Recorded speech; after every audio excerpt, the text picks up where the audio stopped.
ବଜ୍ରାପାତରେ ଜଣେ ମହିଳା ମୃତ ବରିଗୁମା ସେମଳା ଗାଁର ଉଷା ପୂଜାରୀଙ୍କ ବଜ୍ରାପାତରେ ମୃତ୍ୟୁ ହୋଇଛି। ସେ ନିଜ ଘର ବାହାରୁ କାଠ ଆଣିବାକୁ ଯାଇଥିବା ବେଳେ ହଠାତ୍ କାଳବୈଶାଖୀ ପବନ ବର୍ଷା ଆରମ୍ଭ ହୋଇ ବଜ୍ରପାତ ହୋଇଥିଲା।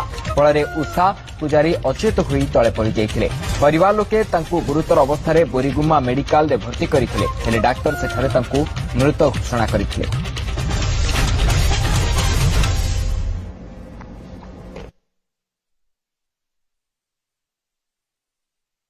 ଘର ପାଖରେ ସେ କାଠ ବର୍ଷା ଘଡଘଡି ଟିକେ ହଉଥିଲା। ସେ ବର୍ଷା ହେଲାରୁ ସେ ଦରି ଢାପା ପାଇଁ କାଠରେ ଇଏ କରାଗଲା। ଆଉ ସେ ବାହାରେ ଗୋଟେ ଲାଇଟ୍ ଗୋଟେ ଥିଲା, ସେଠି ଗୋଟେ ଏଫେକ୍ଟ ପଡିଲା।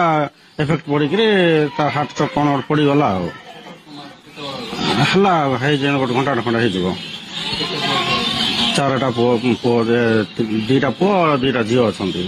ତାପରେ ସେ ପେପର ଗୋଟେ ବାହାରିଲା, ସେଠି କହିଦେଲେ ଡକ୍ଟର ଡେଥ୍ ବୋଲିକି। ଆଉ